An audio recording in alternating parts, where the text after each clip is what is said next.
우리 함께 읽은 이 고린도후서 4장 7절에서 11절 말씀을 가지고 보배를 담은 질그릇은 다릅니다, 이런 말씀의 제목을 가지고 함께 은혜를 나누고자 합니다. 여러분, 기네스북 아시죠? 기네스북은 세계 최고의 그 기록을 모아서 해마다 발간하는 책입니다. 이 책을 보게 되어지면 이 기네스북답게 최고, 최다, 최초, 최연소, 최고령, 가장, 이런 수식어가 가장 많이 등장하게 되어지는데요. 이 기네스북에 오른 사람들 가운데는 정말 별의별 능력을 소유한 사람들이 많다라는 것을 보게 되어집니다. 예를 들면 노르웨이의 디젠이라는 사람은요, 이 사람은 피트니스 광입니다. 2019년 4월에 한 팔로 3분 동안 푸시업을 무려 126회를 했다라는 거예요. 대단하죠? 저는 푸시업을 하면은 30개, 40개 이렇게밖에 못하는데 126개를 했다라는 거예요. 그것도 한 팔로. 굉장히 큰 능력입니다. 또 일본의 다나카 치사토라는 사람은요, 1분 동안 젓가락으로 베이크드 빈이라는 이 토마토 소스에 넣어서 삶은 콩이 있는데요, 그것을 60초 동안 1회에 한 개씩 해갖고 옮기거나 먹게 되어지는데 그것을 1분에 72개를 먹었다고 합니다. 또 존 에반스라는 이 영국 남자는요, 160kg 정도 되어지는 이 실제 크기의 미니 쿠퍼를 머리에 올렸고 중심을 잡고 33초 동안의 그 균형을 잡았다라고 이야기를 하셨고요. 외국 사례만 있는 건 아니죠. 우리나라에도 BTS가 있죠. BTS가 2019년도에 단 3시간 만에 틱톡 100만 팔로워를 달성해왔고 이 기네스북에 등재하게 되어졌습니다. 이렇듯 이 사람들은요, 자신이 어떤 남들과 다른 어떤 뛰어난 능력을 가지고 있으면 은근히 자기가 대단한 사람처럼 여겨질 때도 있다라는 거예요. 하지만 여러분, 우리가 아무리 대단한 능력이 있다 할지라도 인간의 그 실존은 어떻습니까? 연약함이 드러난다라는 것입니다. 인간의 실존은 연약함이다라는 거예요. 우리가 실제로 보게 되어지면 요즘 그렇잖아요. 코로나 바이러스로 인해서 전 세계가 몸살을 앓고 있습니다. 지금의 이 모습만 보더라도 이 바이러스, 눈에 보이지 않는 이 바이러스가 하나만으로도 인간은 금세 멸망하기도 하고 다시 살아나기도 하는 어떤 이런 무력함, 연약함을 금세 알 수 있다는 것이죠. 우리의 역사를 봐도 그렇습니다. 고대 인류는요, 무시무시한 이러한 바이러스 전염병으로 인해서 고통을 당해왔습니다. 아즈텍이라든지 잉카 제국도 이 전염병으로 인해서 사라졌다라는 것이 역사적으로 증명이 되어졌죠. 또 유럽을 보게 되어지면 유럽에 퍼진 이 흑사병은요, 몽골 제국이 퍼뜨렸다는 설이 있는데 썰입니다. 여튼 이 몽골 제국이 분열해서 4개의 칸국이 생기게 되어지는데 그 중에 하나인 이 킵차크 한국은 이 1345년에 동유럽 정벌을 나가게 되어집니다. 크림반도에서 카파를 공격했지만 실패하게 되어지죠. 그래서 흑사병으로 죽은 이 몽골군의 그 시체를 성 안으로 던져버립니다. 이에 페스트가요, 급속히 그 성 안에 퍼지게 되어지면서 수많은 사람이 죽게 되어지고 그 몽골군도 페스트에서 견디지 못해서 철수하게 되어지는 일들이 일어납니다. 그렇게 성 안에 살았던 사람들, 우연치 않게 여러 가지 일들로 살아남은 사람들이 이제 1347년에 그 다음 년에 이제 유럽으로 돌아가게 되어지는데, 저들을 통해서 이 흑사병이 전 유럽으로 퍼지게 되어지죠.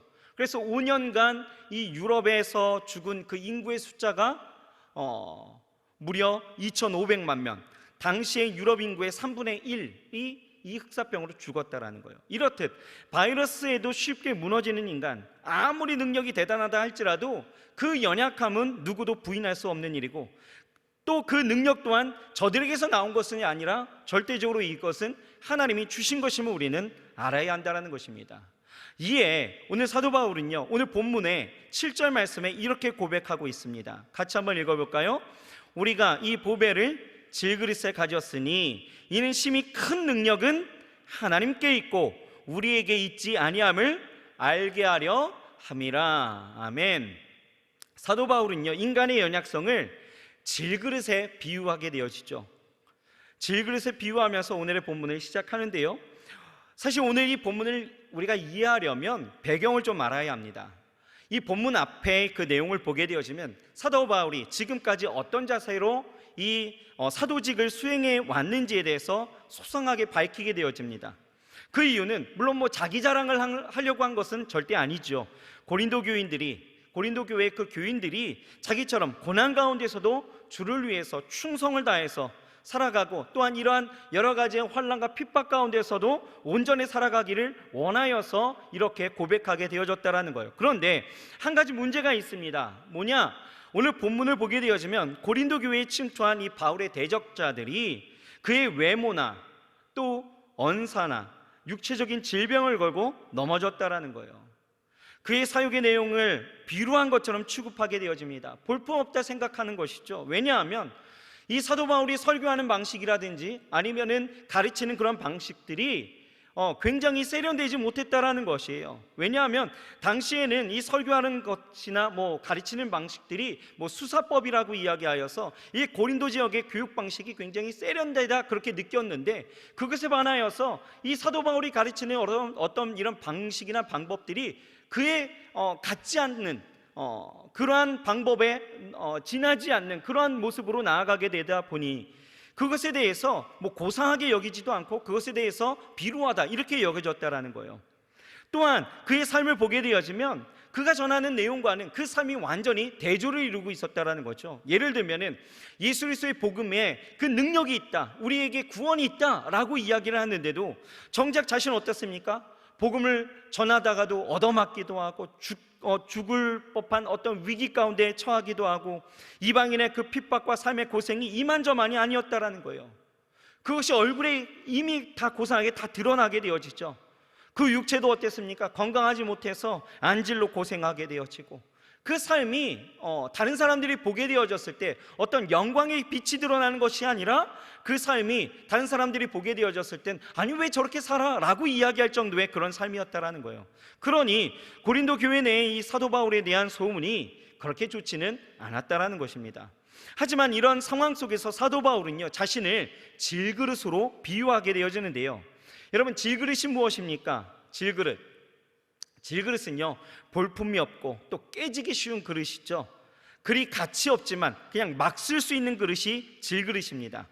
흙으로 빚어서 백도씨에 열로서 가하여서 만든 그릇이 이 질그릇인데요. 이 바울은요, 자신을 이 질그릇에 불과하지만 중요한 것은 내 안에 보배가 있다라고 오늘 고백하고 있는 것입니다. 이것은 비단 사도 바울만이 아닌 그리스도인 모두가 질그릇임을 우리에게 말씀하고 있는데, 중요한 것은 우리 안에 뭐가 있다? 보배가 있다라는 것을 우리에게 강조하고 있다라는 거예요. 여러분, 보배가 무엇입니까? 보배. 베드로전서 2장 7절 말씀을 보면 이렇게 나와 있습니다. 같이 한번 읽어봅시다. 그러므로 믿는 너희에게는 보배이나 믿지 아니하는 자에게는 건축자들이 버린 그 돌이 모퉁이의 머릿돌이 되고 라고 말씀하고 있습니다. 무슨 이야기예요? 베드로가 이야기하는 것은 예수 그리스도가 믿는 자들에게 있어서는 보배가 되어지지만 믿지 않는 자들에게 있어서는 그냥 하찮은 하나의 머릿돌에 불과하다라고 이야기하는 거죠. 다시 말해서 이 보배라는 것은 예수 그리스도를 이야기하고 있다는 거예요. 오늘 본문 10절을 보게 되어져도 이 예수의 생명이, 그 영광의 빛이 보배다라고 말씀하고 있는데요, 여기서 중요한 의미가 있습니다. 무엇입니까? 질그릇이지만 이 보배를 담은 질그릇인 우리는 귀한 존재다라는 것을 우리에게 말씀하고 있다는 거예요. 여러분, 그릇의 가치라는 것은 사실 그 그릇 자체에 있다는 것이 아니죠. 그 그릇에 무엇을 담고 있느냐가 중요하다는 거예요. 아무리 금그릇이라 할지라도 거기에 오물이 담겨 있다면 그것은 뭐예요? 요강이죠, 요강. 그러나 그 그릇이 비록 질그릇일지라도 왕의 옥새가 담겨져 있다면 그 그릇은 옥쇠함이죠. 여러분, 저와 여러분들의 심령 가운데 예수의 생명이 있음을 믿으십니까? 우리 안에 보배가 있다라는 거예요. 예수의 생명이 있고 예수 그리스도가 있다라는 거죠. 보배가 우리 가운데 담겨져 있다라는 거예요. 예수님께서 십자가에 달려 죽으셨지만 우리가 그 예수님을 믿음으로 영접함으로 동시에 예수의 생명이 바로 우리의 심령 가운데 담겨졌다라는 거예요. 그러니까 이제 우리는 예수의 생명을 담은 질그릇, 다시 말하면 예수의 생명함이 되어졌다라는 것입니다. 그렇습니다. 우리 안에 뭐가 있어요? 예수의 생명이 있는 거예요. 그래서 그 안에 다른 것들이 담겨져 있는 사람들과는 우리가 비교할 수 없고, 또한 우리의 생명이, 우리의 삶이, 우리의 모든 인생이 하나님 앞에 귀하다라는 것이죠. 여러분, 그것을 증명하는 것이 창세기 18장에 나와 있어요. 하나님께서 소돔과 고모라를 심판하시게 되어지죠. 왜요? 그 땅이 너무나 폐악했기 때문에, 죄로 관영했기 때문에 그 땅을 멸하시게 되어집니다. 그런데요, 이 아브라함과 하나님과의 그 대화 장면이 나타나게 되어집니다. 이때에 그 안에 의인 10사람을 하나님이 찾으시는 모습을 우리가 보게 되어지죠. 의인 10사람만 있어도 그 땅을 멸하시지 않겠다라고 말씀하시는 거예요. 왜 그렇습니까? 왜요? 의인 10사람이 다른 사람들 그 수십, 수백, 수천 명보다도 더 귀하다라는 거예요. 그 의인 10사람은 어떤 사람들입니까? 그 심령에, 질그릇이지만 그 심령에 보배가 담긴 사람들이다라는 거예요. 그 안에 보배가 담긴 그 사람들이 귀하다라는 거죠. 아브라함이 처음부터 10명 이야기한 건 아니었죠. 50명부터 시작한 거예요. 50명, 45명, 40명, 10명까지 내려가게 되어지죠. 이때 하나님이 말씀하시는 것은 10명이라도 있으면 그 땅을 멸하시지 않겠다라는 거예요. 왜요? 그들이 귀하다라는 것이죠. 여러분, 이와 같습니다. 저와 여러분들의 그 10년 가운데 질그릇이지만 우리가 깨지기 쉬운 그 가치가 그렇게 크게 높지 않은 그런 우리의 인생일지라도 우리 안에 보배가 담겨져 있다라면, 예수 그리스도의 그 생명이 우리 가운데 있다라면 우리는 하나님 안에서 귀한 존재이다라는 것입니다. 그러므로 우리는 자부심을 가져도 되는 거예요. 왜요? 주님 보실 때 우리는 너무나 귀하다라는 거죠. 우리가 사람의 가치 판단에 있어서 어떤 외모적인 성격과 어떠한 그런 것들을 통하여서 사람들을 판단하게 되어지고 그것으로 사람의 가치를 여겨지게 되어지겠지만, 여러분, 사람의 가치는요 그것에 있지 않다라는 거예요. 우리 안에 무엇이 담겨져 있느냐, 이것이 중요하다라는 것이죠. 그런데 문제는 어디에 있습니까? 안타깝게도 보배이신 예수 그리스도를 담고 있으면서도 자기의 그 가치를 인정하지 않는 사람들이 너무나 많이 있다라는 거예요. 예수 그리스도가 보배인지를 알지 못하는 사람들이 있다라는 것입니다. 한 골동품 이 수집가가요 식당에서 이제 식사를 하게 되어집니다.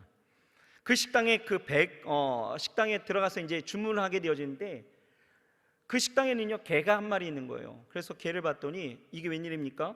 그 개가 먹게 되어진 그 밥그릇이, 개밥그릇이 내가 보기에도, 자기가 보기에도 굉장히 귀한 청자인 거예요. 그래서 어떻게 하면 저것을 내가 가질 수 있을까를 궁리하게 되어지죠. 그래서 개 주인에게 이야기합니다. 이 개를 나한테 파십시오 라고 이야기하는 거예요. 그래서 값이 얼마 나가지는 않는 이 개를요 30만 원이나 주고 이 개를 사게 되어집니다. 개를 안고 나오면서 이제 슬쩍 주인에게 이야기하죠. 주인장, 내가 이 개값을 이렇게 많이 쳐주었는데 저 개밥그릇도 나한테 좀 주면 안 되겠습니까? 라고 이야기한 거예요. 그게 이제 이 사람의 어떤 방법이었죠. 그런데요 이 주인이 단박에 거절합니다. 왜요? 그 개 밥그릇 때문에 개를 50마리도 더 팔았다라는 거예요. 개만 바뀌었을 뿐 그 개 밥그릇은 계속 있는 거죠. 이 주인은 뭡니까? 이 개 밥그릇의 가치는 이 주인만 빼고 다 알았다라는 거예요. 이 주인은요 개 밥그릇의 진짜 가치는 모르고 단지 개를 그냥 더 팔 수 있다라는 것 때문에 개 밥그릇을 줄 수 없다라고 이야기한 거죠. 여러분, 바울이요 우리를 보배를 담은 질그릇이라고 한 것은 겉보기에는 우리가 개밥그릇처럼, 개밥그릇 같으나 실제로는 우리가 청자같이 귀하다라고 이야기하고 있다라는 것입니다. 우리 안에 하나님의 그 심히 큰 능력이 담겨져 있다라는 거죠. 우리 속에 보배이신 예수 그리스도가 계시기 때문에 우리는 귀한 존재다라는 것을 우리에게 말씀하고 싶으신 거예요. 그러므로 하나님은요 우리가 하나님의 큰 능력을 소유한 존재임을 깨닫고 살기를 원하신다라는 것입니다. 한 걸음 더 나아가서는 우리가 그 하나님의 심히 큰 능력을 우리가 발휘하면서 살아가기를 기대하신다라는 거예요.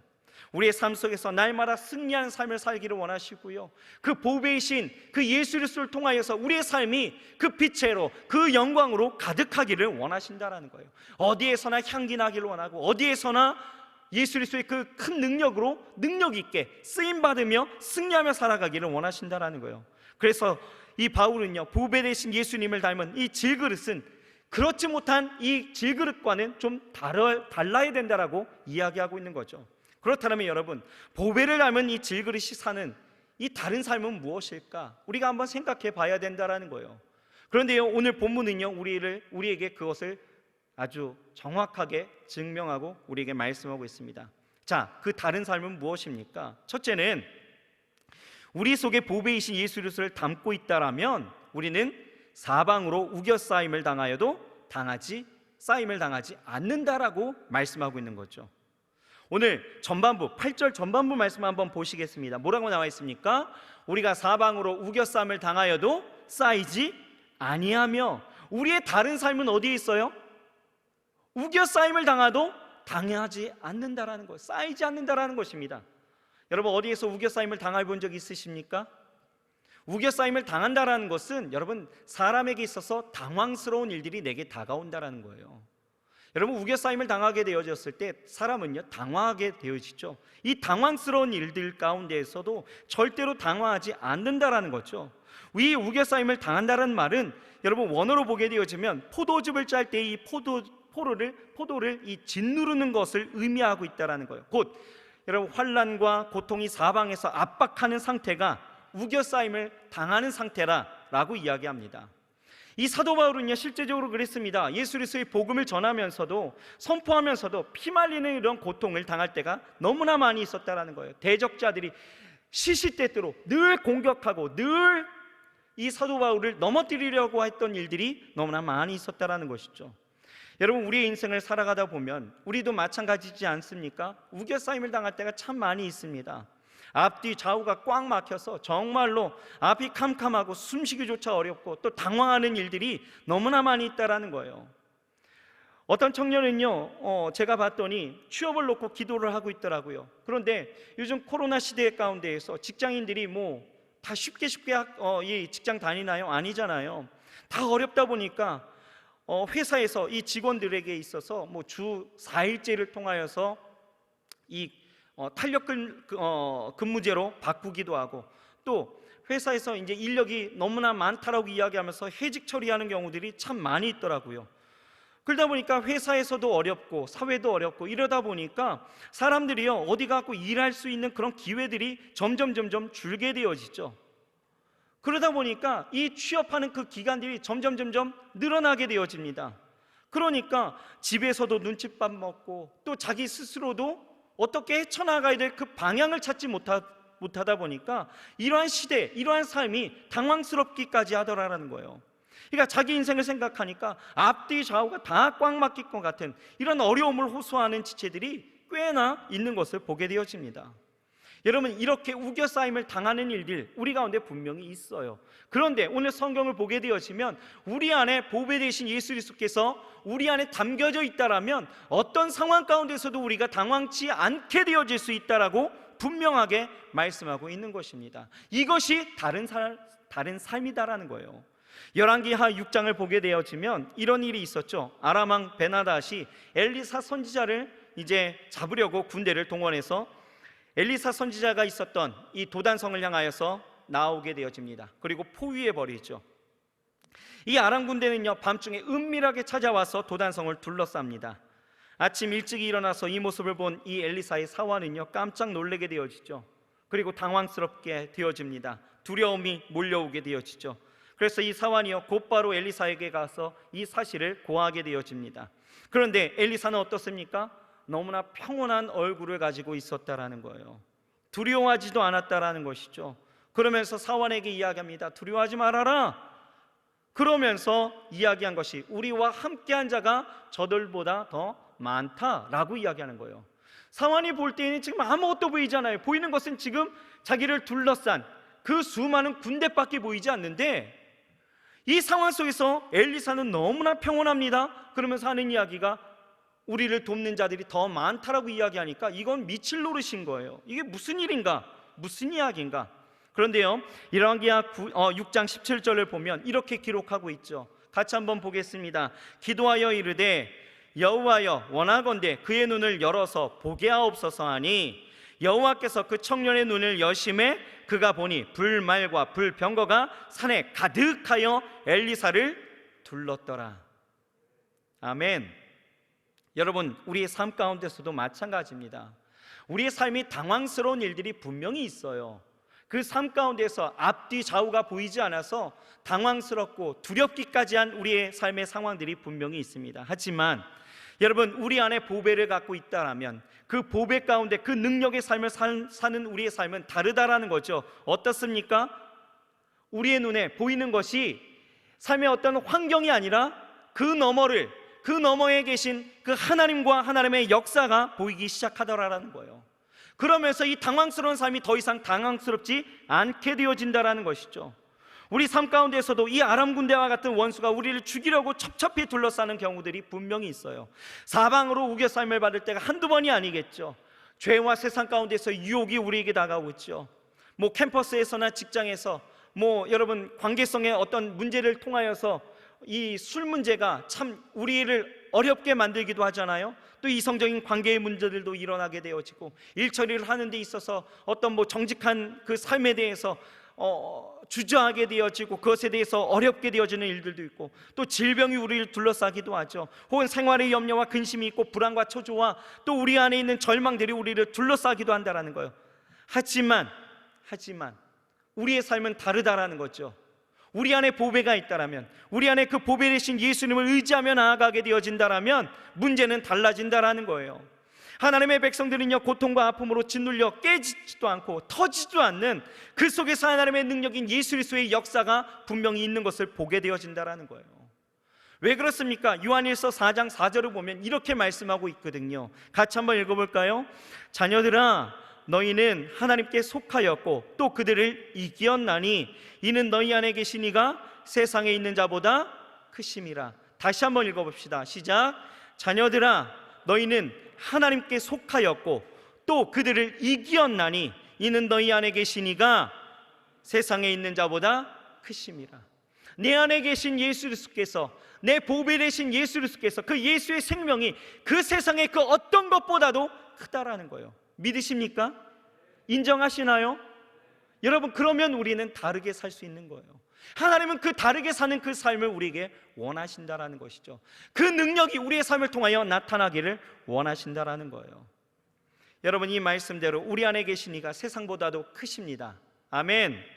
우리는 초라할 수 있어요. 우리는 보잘것없는 그런 능력이 없는 그런 인생일 수 있습니다. 하지만 내 안에 계신, 우리 안에 계신 이는요, 우주보다도 그 어떤 만물보다도 크십니다. 그 만물을 지으신 하나님이십니다. 우리는 그것을 잊지 말아야 된다라는 거예요. 우리가 우리 안에 품고 있는 그 하나님은요, 예수 그리스도는 이 땅에 그 어떤 것도 만드신 분이십니다. 성경에 보면은 창조하셨다라고 말하는데 그 창조, 바라라는 이 히브리어는요, 하나님께로만 속한 단어예요. 하나님만이 사용하실 수 있는 단어예요. 그런데 이 바라는 무엇입니까? 무에서 유를 창조하신 그 창조를 이야기할 때 바라라고 이야기하거든요. 하나님의 속성이 그렇습니다. 없는 것을 있게 하시는 분이 우리 안에 계신 하나님이십니다. 아멘. 그 능력의 하나님을 우리가 의지하면서 그분을 우리가 바라보면서 나아간다라면 그 어떤 아람이 우리 안에 둘러싸고 내 삶을 당황스럽게 할지라도 우리는 능히 견디고 이기고 또 평안하고 그 안에서 우리가 온전히 주의 승리하심을 누리며 살아가게 되어질 줄 믿습니다. 둘째로, 우리 속에 보배이신 예수 그리스도를 담고 있다면 여러분, 우리는 답답한 일을 당하여도 낙심하지 않는다라고 성경은 기록하고 있는 거예요. 8절 하반절을 볼까요? 뭐라고 이야기합니까? 답답한 일을 당하여도 낙심하지 아니하며 라고 말씀하고 있습니다. 이 사도 바울은요, 고린도 교회에 침투한 이 거짓 선지자들로 인해서 많은 모함을 받게 되어집니다. 게다가 이 거짓 선지자들에게 미혹된 이 고린도 교회 성도들이요, 이 바울의 사도권에 대해서 인정하지 않습니다. 대적하기까지 합니다. 이런 일을 당하면서 바울이 얼마나 답답했겠습니까?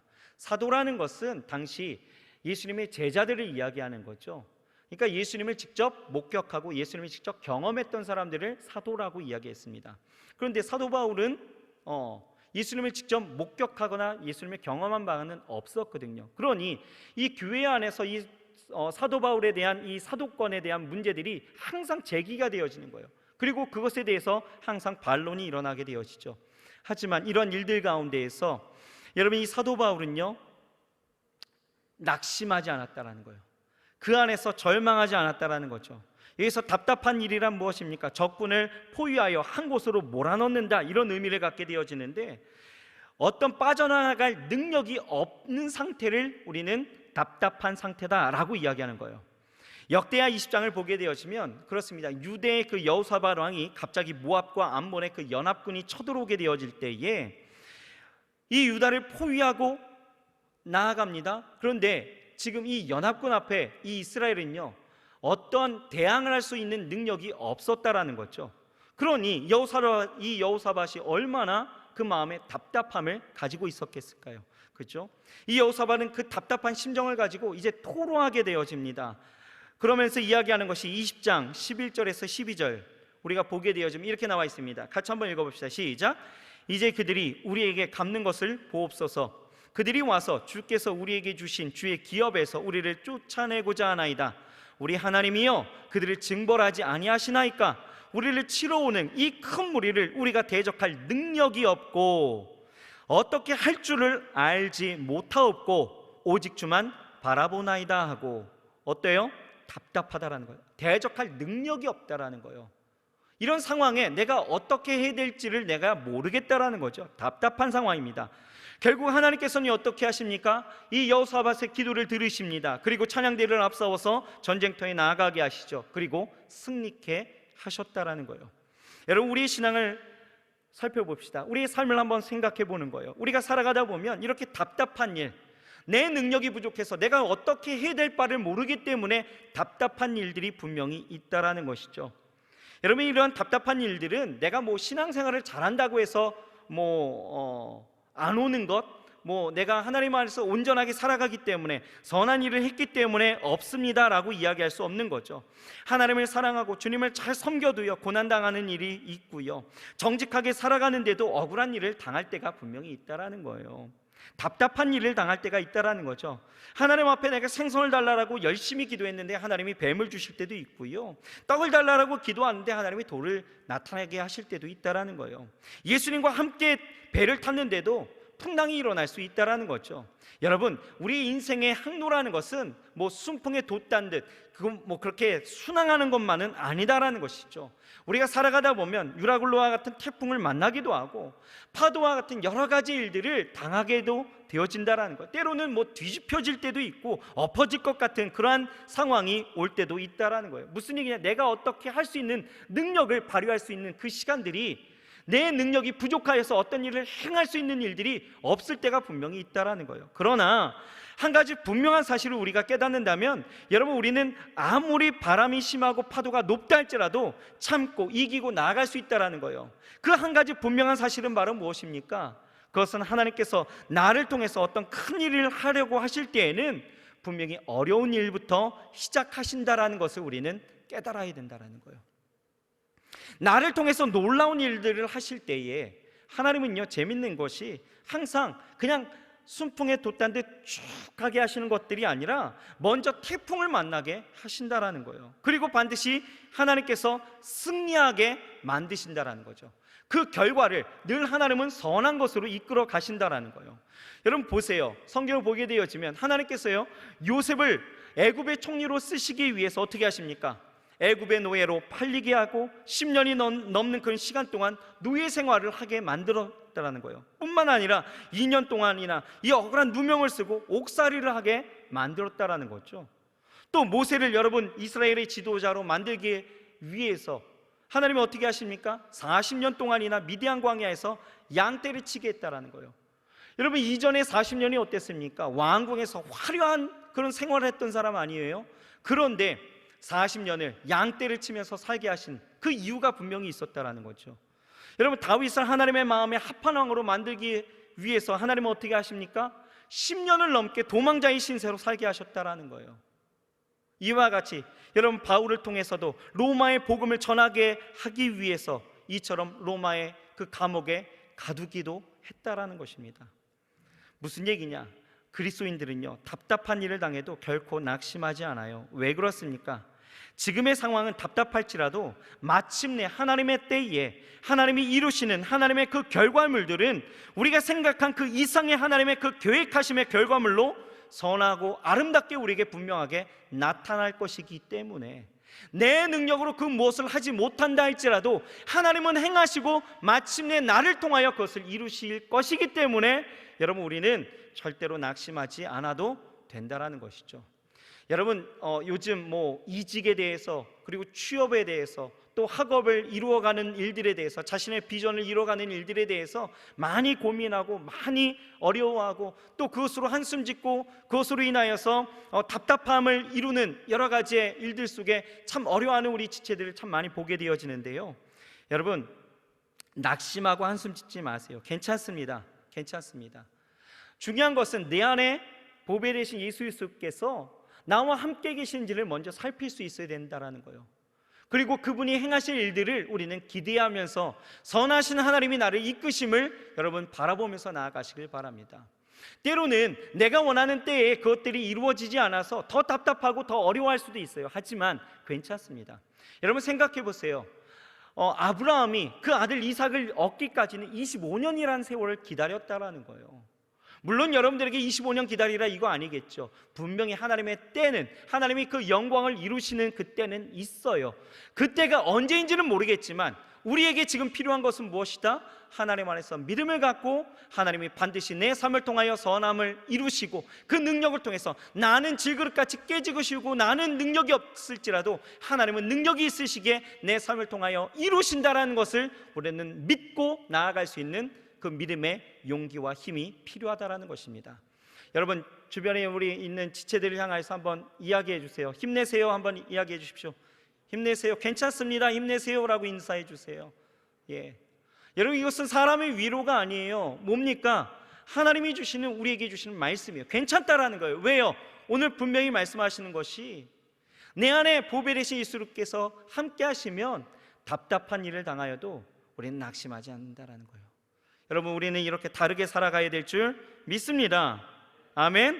마지막 셋째로, 우리 속에 보배 되신 예수 그리스도를 담고 있다라면 우리는 박해를 당해도 버림받거나 망하지 않는다라는 거예요. 9절 말씀 우리가 같이 한번 읽어볼까요? 9절 시작. 박해를 받아도 버림받지 아니하며 거꾸리 틈을 당하여도 망하지 아니하고. 여러분, 여기서 거꾸로 트림을 당한다라는 말은요, 성도가 어떤 죄로 인해서 실족하여 넘어진다 이런 의미가 있고요, 또 대적자들에 의해서 넘어뜨림을 당한다라는 의미가 있고요, 또 하나님께 징계를 받았다라는 의미도 있어요. 여하튼 중요한 것은 질그릇의 보배를 담은 사람은 어떤 이유로도 그렇게 거꾸로 트림을 당하여도 어떻게 해요? 망하지 않는다라는 거예요. 버림받지 않는다라는 것입니다. 넘어질지라도 망하지 않는다라는 거예요. 이 사도 바울은요, 복음을 전하면서 정말 많은 핍박을 당하였습니다. 고린도후서 11장에 기록된 이 바울이 당한 이 고난과 핍박을 보면, 야, 어떻게 사람이 이렇게 어떻게 이것을 견뎌낼 수 있을까라고 생각이 들 정도예요. 그래도 이 사도 바울은요, 망하지 않았다라는 거죠. 하나님의 은혜로 복음 전하는 일을 온전히 감당할 수가 있었다라는 거예요.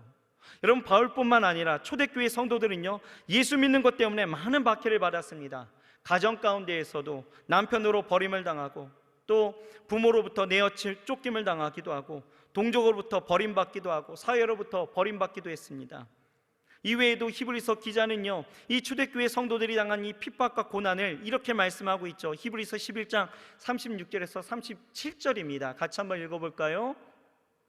또 어떤 이들은 조롱과 채찍질 뿐 아니라 결박과 옥에 갇히는 시련도 받았으며 돌로 치는 것과 톱으로 켜는 것과 시험과 칼로 죽임을 당하고 양과 염소의 가죽을 입고 유리하여 궁핍과 환난과 학대를 받았으니.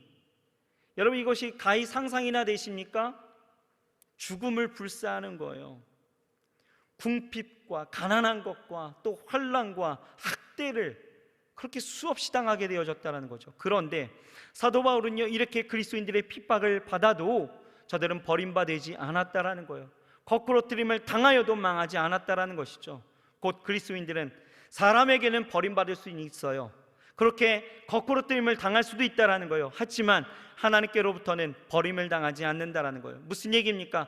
겉으로는 망하는 것처럼 보일 수 있습니다. 하지만 결국 우리는 믿음 안에서 승리한다라는 것을 말씀하고 있는 것이죠. 우리 인생의 최종의 결국은 무엇입니까? 하나님의 선하심이다라는 거예요. 하나님이 우리를 붙드심이다라는 것이죠. 우리는 망하지 않는다라는 것이에요. 초대교회 한 성도가요, 토굴 속에서 신앙생활하다가 쫓겨다님에 토굴 속에서 신앙생활하다가 발각이 되어집니다. 체포되어져서 끌고 오게 되어지죠. 황제 앞에 서서 이제 최후의 신문을 받게 되어집니다. 황제가 이야기하죠. 네가 가지고 있는 신앙을 포기해라. 그러면 너를 살려줄 수 있다. 내가 너를 용서하겠다라고 이야기하는 거예요. 그러나 이 성도는요, 단호하게 거부합니다. 아닙니다. 그럴 수 없습니다. 나는 배신하고 나는 살 수가 없습니다 라고 이야기하는 거예요. 그러자 이 황제가 분노하여서 신하에게 이야기하는 거죠. 저놈을 그냥 극악무도한 죄인들이 있는 감방에 가두어라 라고 이야기합니다. 그런데 신하가요, 이야기하는 거, 아유 황제요, 안 됩니다, 안 됩니다. 왜 안 돼? 라고 이야기하니까 이 신하가 하는 이야기가 뭡니까? 예수 믿는 사람들은요, 죄인들이 있는 그 방에 가두면 그 감방 안에 있는 사람들을요 모두 다 전도해서 예수 믿게 해서 안 됩니다, 안 됩니다 라고 이야기하는 거예요. 이 같은 사람이 몇 명이나 더 늘어날 수 있기 때문에 절대 안 된다라고 이야기하는 거예요. 그러니까 이 황제가 뭐라고 하냐면, 야 그러면 안 되겠다, 그냥 굶겨서 죽여라 라고 이야기하는 거예요. 그러니까 이 신하가요 또 안 됩니다, 안 됩니다. 왜 안 돼? 라고 이야기하니까, 왕이시여 그리스도인들을 굶기면 금식하면서 기도하기 때문에 그 능력이 나타나 안 됩니다, 안 됩니다 이야기하는 거예요. 이 왕이요, 그래서 어떻게 합니까? 그러면 당장 목을 쳐서 사형시켜버려라 라고 이야기합니다. 그러니까 또 신하가 안 됩니다, 안 됩니다 이야기하는 거예요. 왜 안 되냐라고 이야기하니까, 그리스도인들에게 있어서 최고의 영광은 순교하는 것이기 때문에 저를 저렇게 영광스럽게 죽게 해서는 안 됩니다, 안 됩니다 라고 이야기했다는 거예요. 무슨 얘기입니까? 우리는 어떻게 하든지 망하지 않는다는 거예요. 아멘? 여러분, 삶이 어려워요. 지금의 이 현실이 우리 젊은 청년들이 살아가는 것에 있어서 참 힘들다라는 것이 몸으로 느껴지는 시대입니다. 하지만 어떤 고난과 어떤 핍박과 어떤 박해와 어떤 어려움 속에서도 여러분, 우리 안에 보배 되신 예수님께서 살아계시고 그 예수 그리스도로 인하여서 내 능력이 하나님의 능력 되어져 하나님 안에 온전히 쓰임을 받게 되어진다라면, 지금의 상황은 망한 것 같이 느껴질 수 있겠지만 아니요, 우리의 삶 가운데 하나님이 망하지 않게 하시고 우리를 일으켜 세우실 줄 믿습니다. 왜 그렇습니까? 오늘 본문 10절에서 11절이 그것에 대한 결론이에요. 같이 한번 읽어볼까요? 10절에서 11절 시작. 우리가 항상 예수의 죽음을 몸에 짊어짐은 예수의 생명이 또한 우리 몸에 나타나게 하려 함이라. 우리 살아있는 자가 항상 예수를 위하여 죽음에 넘겨짐은 예수의 생명이 또한 우리의 죽을 육체에 나타나게 하려 함이라. 예수의 생명이 우리 가운데 나타난다라는 거예요. 여러분, 걱정하지 마십시오. 어떠한 일들 가운데 당황해하지 마십시오. 낙심하지 마세요. 절망하지 마세요. 다시 한번 여러분 일어나십시오. 하나님이 절대로 우리를 망하게 하시지 않습니다. 우리는 하나님 안에서 보배가 담겨져 있는 아주 가장 귀한 존재임을 다시 한번 깨닫습니다. 저와 여러분들이 그런 존재예요. 그러므로 여러분, 그 존재의 어떠한 존재성을 여러분 발견하지 못했다라면 오늘 여러분들 안에, 내 안에 살아계신 예수님을 발견하십시오. 그리고 일어나세요. 괜찮습니다. 세상이 주는 어떤 위로의 말로 여러분들에게 괜찮습니다 이야기하는 것이 아니라 절대적으로 하나님이 주시는 위로와 소망의 말입니다. 그러므로 하나님 안에서 여러분, 어떤 우겨싸임을 당하고 있는 일들과 답답한 일을 당하고 있는 일들과 어려움과 고난 가운데 있는 일들 속에서도 나는 깨지기 쉬운 어떤 질그릇일지라도 하나님이 내 안에 계시기에 반드시 하나님이 우리 가운데 역사하심을 믿고 오늘 그 자리에서 일어날 수 있는 저와 여러분들이 되어야 할 줄 믿습니다. 여러분, 다시 한번 믿음으로 결단하세요. 기다린 시간, 어떤 여러분들이 바라봤던 어떤 그 결단의 시간이 내 생각에서 지나서 여러분 어떤 절망 가운데 답답한 가운데 있다 할지라도 여러분 괜찮습니다. 하나님이 이루시는 때는 분명히 있다라는 거예요. 그러므로 오늘 일어나서 용기와 힘을 갖고 여러분들이 당하여진 여러 가지의 삶의 자리에서 승리할 수 있기를 주의 이름으로 축복합니다. 기도하겠습니다. 하나님 감사합니다. 우리의 삶이 사방으로 우겨싸임을 당하고 답답한 일을 당하고 어떤 고난 가운데 있을지라도 하나님, 나는 깨지기 쉬운 질그릇이라 하나님, 내 능력 가운데 어떤 일들을 할 수 없어 늘 그 마음 가운데 답답하고 낙심하고 당황해하고 아버지 하나님, 늘 버림받을까 걱정하게 되어지는 여러 가지 상황 속에 놓여져 있지만 하나님, 오늘 우리 안에 보배 되신 예수 그리스도께서 살아계시고 그 안에 역사하셔서 나를 통하여 일하심을 우리가 깨닫게 되오니 하나님, 우리 안에 그 염려하는 것과 걱정하는 것과 근심하는 일들과 내 삶에 당하여진 여러 가지 당황스러운 일들을 아버지 하나님 안에서 벗어지게 하시고 그 능력 가운데 세워지게 하셔서 일하시는 하나님, 나를 통하여 역사하시는 하나님을 아버지를 우리가 온전히 믿고 일어설 때에 하나님의 그 일하시는 일들을 우리가 보게 더하여 주시옵소서. 하나님, 오늘 다시 한번 믿음으로 일어섭니다. 우리 사랑하는 청년들과 우리 성도님들 주께서 붙잡아 주시고 하나님, 우리가 이 세상의 그 어떤 질그릇보다 다른 삶을 살아갈 수 있도록 역사하여 주시옵소서. 다르게 사는 우리의 삶이 되기도 하여 주옵소서. 예수님의 이름으로 감사하며 간절히 기도드렸사옵나이다. 아멘.